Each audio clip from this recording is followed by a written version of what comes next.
कहते हैं कि एक गांव में चीता आता, कमजोरों की झोंपड़ियों से उनके किसी न किसी मासूम बच्चे को उठाकर ले जाता।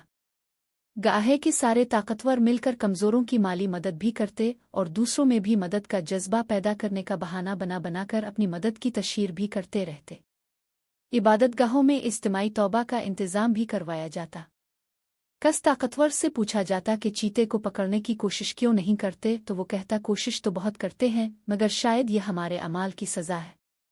गुनाह बहुत बढ़ गए हैं, दुआ करें कि मालिक कायनात हम पर रहम फरमाए। सब दुआएं करते रहे मगर कोई दुआ कबूल ना हुई। फिर एक दिन इस कमज़ोर इंसान का बच्चा चीता उठाकर ले गया, जिसे मालिक कायनात ने दुआ करने का सलीका सिखा दिया था। उसने हाथ उठाए, आसमान की तरफ रोती हुई आंखों से देखा और कहा, ए वो ज़ात के जिसने सब कुछ तख्लीक किया और जिसका कोई शरीक नहीं, तूने चीते को पैदा किया है, इसे दरिंदा बनाया है, इसका कोई कसूर नहीं, वो तो अपने पेट की आग बुझाने के लिए शिकार करेगा, और जहाँ इसे शिकार आसानी से मिल जाए वो इसे शिकार करने कहीं और क्यों जाएगा। ए मालिक कायनात, अगर तो चाहे तो वो चीता दोबारा कभी यहाँ नहीं आएगा, मगर मैं जानता हूँ कि तूने ये दुनिया इम्तिहान की जगह बनाई है और तो ये देखना चाहता है कि तेरे ताकतवर बंदे तेरे कमज़ोर बंदों की तकलीफ में कितना दर्द महसूस करते हैं। ई मालिक कायनात, मैं तुझसे चीते के मरने की दुआ नहीं करता, क्योंकि अगर तो चाहता तो ऐसे किसी चीते को पैदा ही ना करता। मैं तुझसे सिर्फ इतना मांगता हूँ कि तूने जिसको ये ताकत और दौलत दे रखी है कि वो इस चीते को पकड़कर मार दे, तो इसी चीते के हाथों वैसे ही उनमें से किसी का बच्चा भी शिकार करवा दे, जैसे तूने मेरा बच्चा शिकार करवाया है। उगल सुबह गांव में हंगामा बपा था कि गांव के सबसे ताकतवर के घर के सहन से चीता इसका बच्चा उठाकर ले गया है। आसपास के 7 गांव के ताकतवर अपनी गाड़ियों, शिकारी कुत्तों और असलहा से लैस लोगों के साथ चीते की तलाश में निकल पड़े।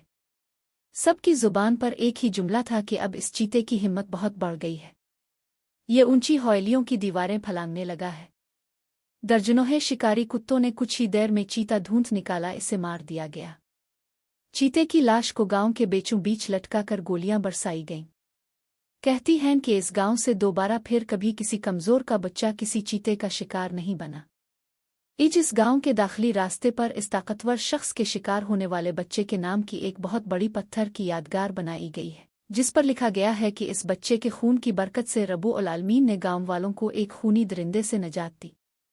दूर दूर के गांव से लोग इस ताकतवर के बच्चे की मां से अपनी मुश्किलों के लिए दुआएं करवाने आते हैं, क्योंकि सबका मानना यह है कि आखिरकार दुआ एक नेक दिल ममता की ही कबूल हुई और सबको इस अजाब से नजात मिल गई।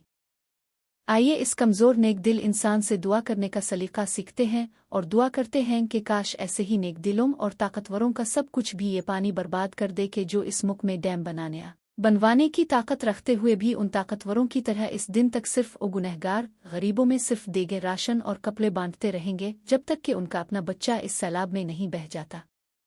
ई हाथ उठाई हम भी, हम जिनको हर्फ दुआ याद नहीं, वाक़े की सच का इल्म नहीं, लेकिन यह हम सब के लिए सबक उम्विज़ ज़रूर है।